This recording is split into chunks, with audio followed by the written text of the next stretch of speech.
Pokemon Gen 10 is going to be revealed in 5 days because it is the 30th year anniversary Pokemon Day in 5 days on the 27th of February.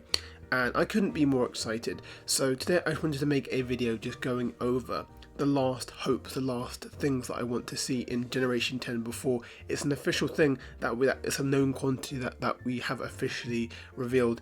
And so stuff like starters, stuff like the region, all this stuff is up in limbo, but then we'll know a lot more. Obviously there'll be a lot that we won't know, but there's enough that I just want to get ahead of, with Pokemon Day, just to air out my thoughts and to kind of see what I'm really expecting and hoping for going into the big day.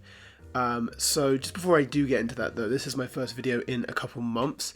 I've been quite busy. I got a job, and I also have a podcast, and I also have a film blog, and I've been kind of slacking on the blog as well. So I mean that's on me really, but I wanted to make another video, and I actually got a new microphone. Oh, if you obviously you can kind of tell with the quality of this, I think hopefully it sounds a lot better. But I've decided, okay, I've got to lock in before Pokemon Day, and I am aware, before I do get into this, that obviously a lot of Generation 10 has actually leaked. I have seen the leaks. I try not to specify too much about the leaks. It's kind of hard. It's kind of become like second nature to my knowledge of what Generation 10 will be, but I'll try to keep it vague, and I'll just try to go what I want just generally in a Generation 10, building off of what Generation 9 or Scarlet and Violet and even Legends EA kind of built up. So without further ado, I'm going to get into just my list of hopes and predictions for Pokemon Generation 10.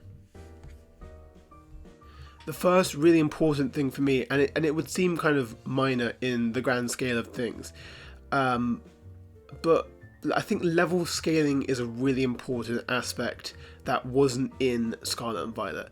And there are certain games that get away with not level scaling, especially in later areas. I mean, I'm not a huge fan of them in those kind of games because I can never really beat them. I'm not exactly the most skilled gamer in the world, but a game like Xenoblade, if you have a certain level of skill, a certain level of coordination, there is a chance that you could actually beat a unique monster that is over-leveled compared to what you are at the moment. And that's kind of the thrill of it. And in Pokemon, it's a turn-based game. It's entirely a turn-based game, and because of that, you never really can beat the opponent if they're too high a level than you, because the super effective, the stab bonus, it overpowers. It's an overpowered thing, really. There's no way you can realistically beat somebody that's too high a level than you. And in Scarlet and Violet, they advertise this idea that you can kind of take on the game in any order you want to, and you theoretically can. You can theoretically take on any of the gyms in any order, you can take on any of the titans in any order, but as soon as you go out of line, you're either going to have just a way too hard encounter that you physically cannot beat, or you're going to be doing the final gym, your final gym being the first one. It's going to be like just completely way too easy. And so to get the best experience out of Scarlet and Violet, you had to know what the right level scale was, like what the right order was, and that completely destroys the whole point of having unordered stuff. I mean, look, they don't have to do this. They don't have to make it that you can do them in any order if they don't want to level scale. Because I don't mind the idea of a set path. I don't mind it. You can have an open world game with a set path, but for me, I feel like I don't think that's where they're trying to go. I think they're trying to really promote that kind of openness and that open-endedness. And I do think that if they level scale it a little bit better, then I think either you take away the option to do anything in any order. You can maybe have a pool of stuff that you can do at in certain sections of the game or something. But for me, I think they should level scale them. I mean, you could even have kind of let's say you fought like the last gym first, then they can have some of the pre-evolutions, they can have different Pokemons, they can have different teams, and a lot of people will say, oh, I mean, why would they put that work into it? And I don't think it's that hard. I don't think it's actually that hard to code this in. So it feels like relatively minor, but it is something that really hampers, I think, the experience of Scarlet and Violet in a way, and it kind of like breaks it's like a smashing glass in your head moment. Kind of like, you're like, oh, okay, well then is this really truly open world? Am I truly unlimited into where I can go? So that's my first kind of hope. Gen 10, please, for the love of God, just level scale. Just even if it's not, it doesn't have to be as in depth as I was saying. Just any form of level scaling. That's a must for me. My next wish, my next hope, and this one is a little bit, it's something that I'm not entirely like overly, like, it's not an aspect of the series that like actually like hampers my experience, but I think Pokemon has kind of been trending downwards in terms of it's visual identity, and I think that visual identity, or lack thereof, is really, I think it's kind of, I think it's just kind of hampering the reputation of the series. And I think for Gen 10 they really need to like come out swinging. You know, I want this reveal trailer to blow people away. I mean, I'm not expecting it to look like the best that Switch 2 can handle, but at the end of the day, this is a Switch 2 Pokemon game. They've now had about 8 years of experience on a home console, and so now I don't think they have any more excuses. You know, they've had extra time to do this. I think Legends ZA actually looks good. I think it looks like a good game. I think the only thing that hampers it for people is just that, I'm using hampers a lot today, but just go with it. Is just the flat windows. I mean, the flat windows, I mean, yeah, they're a little bit lazy, but I think overall that game had a pretty decent visual identity. Obviously, I think that Gen 10 will have a lot more of a diverse use of that visual identity, because obviously Legends ZA was just in a city, whereas Gen 10 will not be. I really want this trailer to just kind of feel like it's a next gen Pokemon game, and I think just adding to that as well, as I want it to look like it would run well as well. These are bare minimum things, but I think one way that you can really kind of make the game look impressive is just like kind of making the Pokemon feel dynamic in the world. Like, I mean, that's what they've been doing. They've been giving them really interesting little animations. Like even in Legends EA, you have like a Machop doing like some squats, I think he was doing. Like, just show us some of that. Have some nice, pretty visuals, a strong sense of visual identity. I think maybe this entire point is less about graphics and it's more about art style. I think the art style of Scarlet and Violet are just so boring and generic, and it doesn't really evoke a sense of anything. It's just a very generic look. Whereas like something like Legends Arceus isn't like the best looking game, but like it has a really strong visual identity. It has a strong sense of art direction. And this entire video feels like I'm dogging on Scarlet and Violet. I really did love Scarlet and Violet. I don't really care. I really love those games, and I like what they did. But I think they're just really flawed in that sense. I think that visually they're very, very flawed, and I think everyone obviously agrees with that. So I want Gen 10. I want to be blown away by it. I want to like look at that and actually feel, wow, they've spent time on this. This looks like a good looking game. Like, it has a strong sense of identity, because I think the visuals do help kind of immerse you into the world and like make you want to explore more. So I think just a more up to date feeling Pokemon game is what's needed for the 30th year anniversary. Like they need to really show that they've evolved over the years. I think it's all been building towards this. I think the Switch era has been very experimental on purpose for this very moment. So I really hope they take advantage of that. My next one is, I really want a brand new type. I mean, that's kind of what everyone wants. And a lot of people say that, they say they want a new type, and what does that mean? And I think for me, the reason why I really want a new type, it's not only that it really does shake up the landscape, I guess, for Pokemon, but it introduces so much more creativity, more kind of design, I guess, origins for Pokemon. What I mean by that is my kind of the favorite type for me, that like the favorite fan type for me is the Cosmic type, and Psychic kind of fills that spot in many ways. But for me, I feel like a lot of Pokemon aren't as cosmic as they could be. There's not as many cosmic tropes in Pokemon because there's not a cosmic type, and Psychic can fill that role. But if there was a cosmic type, there would just be so many more Pokemon kind of geared in that direction. I think a lot of Pokemon would benefit from getting a cosmic type, for example. It's a similar thing with the sound type. I mean, the sound type is basically a type at this point. You have literal abilities that refer to sound as a type, almost like a subtype. It is kind of a subcategory of normal at the moment. I'm not sure if they do a sound type because of that, or if they would do it because of that as well. It's very odd. But I mean, obviously, I think at the moment you don't need to like nerf Dragon, or you don't need to nerf Fairy.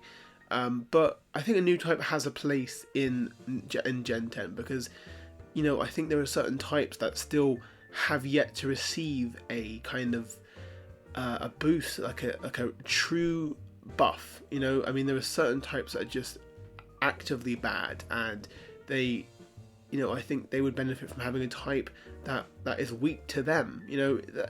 Obviously Cosmic, for example, could have good synergy with Ice, for example. There's a lot of, because I mean, Ice would definitely, like, because when you're in space, you go in space, you get frozen to death, right? So would Ice be immune to Cosmic moves, for example? It's just stuff like that. It's just that there's a lot of opportunity when it comes to a new type, and it doesn't have to be becoming the new best type, but it could just become another type, and it just opens up a new world of design philosophy, and also it gives us a new evolution, which is another thing I want. And I do think that is a thing that could happen anyway, but a Cosmic Eevee would be very, very cool. So that's just kind of a little minor one, but that's one thing that I really would like to see in Generation 10. My next one is regional forms and regional evolutions, and this is something that I feel is fairly safe. If you know the leaks, you know kind of why I'm like fairly confident this is like the region that is safe, having more regional forms and kind of bringing that back, because as much as Paldea has some incredible Annihilate, it had a lot of cool evolutions. There was only one regional evolution, and there was only one other species of regional form, and it was just Tauros with several different forms. And I think it's because they were focusing on convergent species, and I think I do want some more convergent species. I think that would be really interesting to see new takes on that. But I really, really love regional variants. I love them so much. I mean, I'm a bit biased. I mean, Sun and Moon are my favorites because 10 years ago I was hyped up about that game, and I just remember being so blown away by the concept of the Alolan forms when they were revealed, and I just want more of them. I want some more regional forms. I want more focus on the regional forms, and especially regional evolutions. That was one of the best things they added in Sword and Shield. I think the regional evolutions in that game were incredible, and I think it was just an ingenious way of continuing that trend. So I really just hope that regional forms are not a thing of the past, and that they continue strong, because they are one of my favourite parts of the series as a whole. I mean, just with general Pokemon design, it keeps the game fresh. It keeps the old Pokemon fresh. It's just they can't leave it behind, and I feel fairly confident that it won't be. My next one, I need to describe this in more detail, but I really want the Pokemon and like the environment to be like one and the same. I want the Pokemon to really feel like they're these tools that you can use to explore. The thing is with Scarlet and Violet, and I don't even want to put down that game. Okay, I feel like I'm doing it this entire video. I really do like those games, and one of my favorite parts of Scarlet and Violet was actually that they do try to make you feel connected to your Pokemon. And I think in Legends Arceus, they had the best use of that. I mean, even in Legends EA, both of these games, they had it where the Pokemon can like you can physically make them interact with the environment to get certain things, and I think that's something they need to build further towards. I want the Pokemon to. I mean, I've kind of mentioned this in my graphics point. I want the Pokemon to feel dynamic. I want them to feel like they're actually living in an ecosystem.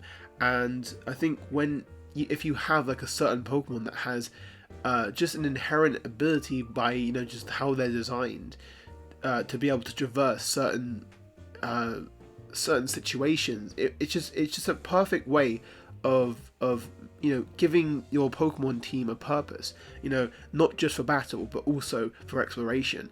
And it would encourage you to use certain Pokemon more. I mean, for example, like Luminion could light up the sea if you go underwater, which, I mean, okay, I will say that's kind of based on some things I've heard, but I heard about that and I'm like, well, hopefully that's a big part of. Hopefully that's kind of their intention. And I think that if you make it that the Pokemon really are like an integral part of exploring, then that's like the best way that you can make a Pokemon game of the open world, because it's just like, yeah, you're going on an adventure, you build your team, and based on how you build your team, you can interact with the environment differently. And if they want to bring back like the Union Circle, I really enjoyed playing that in the Blueberry Academy, because obviously there was an incentive to kind of be to play with other people and get more points.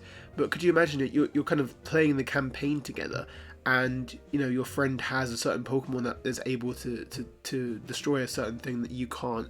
It's just that kind of gameplay incentive. It kind of gives multiplayer more of a reason, and it also just gives certain Pokemon that would be useless otherwise a tangible use.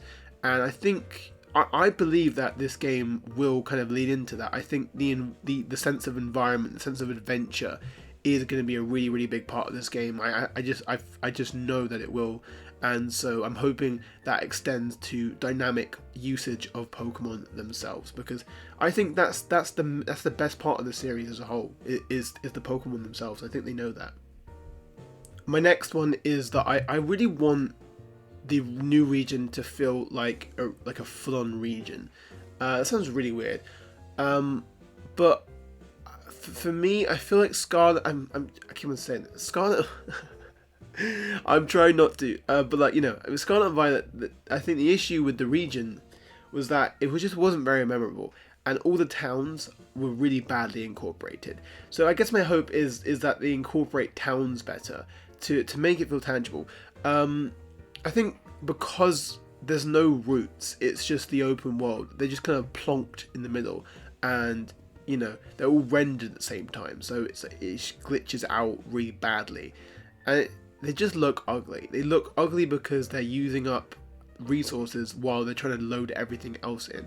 I would not mind if they just decided to make seamless loads between them, and you could build like routes between, like, in the open world, to make them feel like they're actually incorporated into the world. So more memorable locations, more of a sense of like this is an actual country, like this is an actual country in the Pokemon world. I think most regions have that feeling. I don't think Paldea did, and so that's my last kind of that's my last one saying what Gen 9, what they can improve from Gen 9 specifically. But I think, especially with the theming of what's rumored to be this region, there's just so many big cities, there's so many diverse biomes, and they need to take advantage of those biomes, because I think if you don't, and it's just kind of empty plains of grass but a different color each time, and like it runs really poorly, and it feels like nobody lives in any of those, like in the entire region, then I think you've failed. I think you've failed at making a truly immersive Pokemon game. I think this next one is pretty unlikely, but I'll still say it anyway. I really want Legends ZA combat in this game, and if they don't do Legends ZA combat, at least more action focused. I don't know how likely this is. I think Legends ZA came out too soon before Gen 10 for it to actually happen. I don't want to risk it, but Legends EA's combat, I mean, some people don't like it. I loved it. I thought it was incredible. I think it's the best part of the game. And I think that it would ease out most problems with an open world Pokemon game. I don't want to be going on hopping between menus. In the open world, I want to have like that kind of quick time action feel. I think Legends EA had the perfect combat for what Pokemon should be, and now we have Pokemon Champions. There's no excuse to not use it. I think maybe they'll wait until Gen 11 now, but I just hope now, before we see it with our own eyes, I'm just saying, I'm putting it out in the world that I really, really want a dynamic combat system like Legends EA, because it was just so much fun and just so much more enthralling. You actually felt active in the battle. You couldn't just like do one move and then like go to the toilet while you don't even turn your system off. You just go to the toilet, you come back, and nothing's happened because it's a turn-based game. And obviously turn-based games can be fun. I mean, I love Persona. I wouldn't want that to be action. The difference is that Persona's not trying to be open world. I think it's a very, very different scenario. And obviously I don't want like Pokemon tournament action combat in the overworld. I think that was a thing back in like Gen 7 was like, oh, that's what Pokemon Switch should be like, and I never agreed. I thought no, turn-based is how it has to be. But now we've got Champions, and now we've had a taste of how you can make the Pokemon combat so different, but so kind of, it still feels incredibly Pokemon, maybe even more Pokemon than it did before.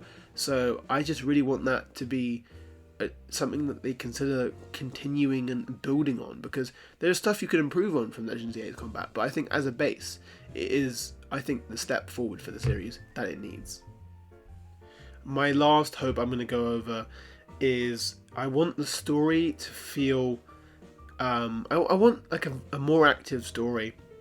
I want a story that, if this is open world and if this is truly, you can do anything in any order, I want story events to be like built around like the unlock at certain thresholds.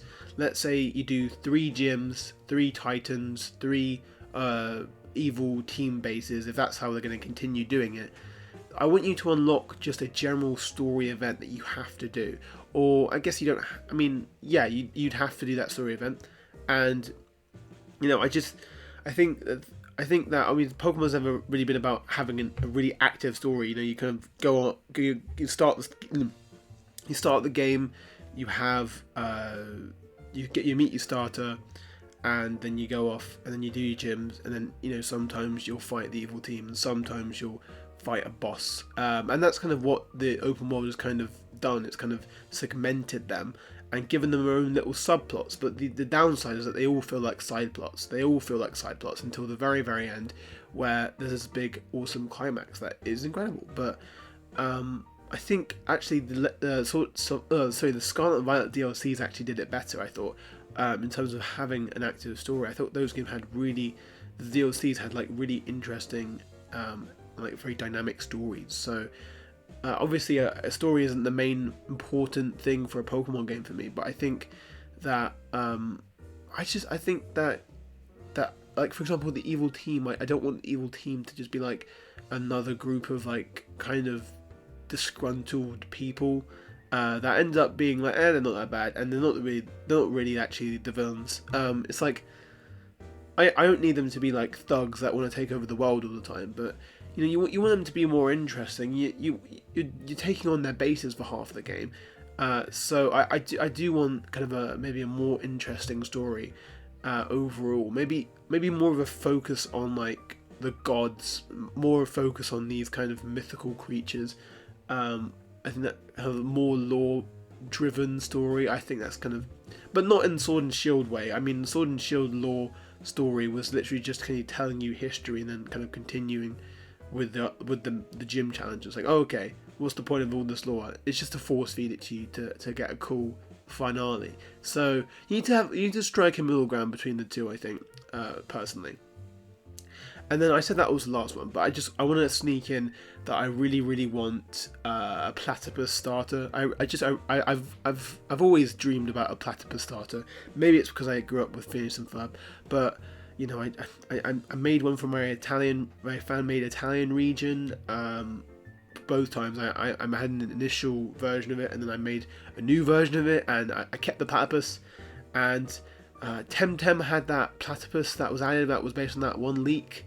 And the platypus would fit. It would fit. So a platypus starter, you know, that it could evolve into a water poison type. It could evolve into a water steel type. It can, you know, there's a lot of options because platypuses are weird. They're so weird, but it would fit. I think it would fit, especially if you know about the leaks and what kind of regions, what kind of countries are very close to the main kind of spot that it's based on. So that's all I'm saying. That's all I'm saying is just, please, on Pokemon Day in 5 days, if I saw a platypus, I'm instantly choosing it. Okay, I'm instantly choosing the platypus. So, and you know what? It could help. It's, you know, it's semi-aquatic, so it helps on land and it helps in the sea. You know, so if we got this dynamic Pokemon thing I mentioned earlier, then maybe my platypus will have utility in both sea and land. So that's all I'm saying. You know, and the beak technically, it can impact the skies. Obviously, no, a platypus can't fly, but you know, it wouldn't surprise me though. They can do basically everything else. Anyway, I'm on a tangent there. So that's kind of all I have for today when it comes to my Gen 10 hopes and predictions.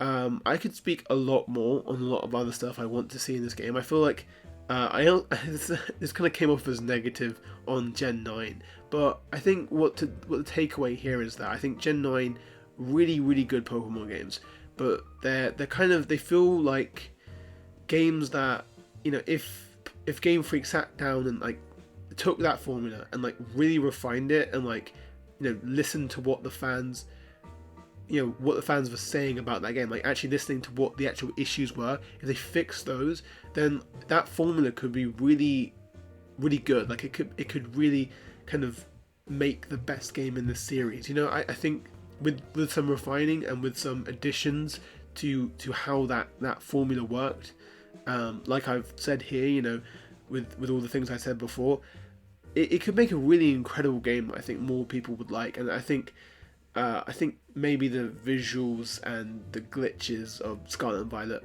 kind of got in the way of some of the good parts of how it was, you know, how it was actually evolving the series. I think it truly did evolve the series in a way that people just don't really like to admit it did, because of those downsides, those big downsides that kind of loom over the game.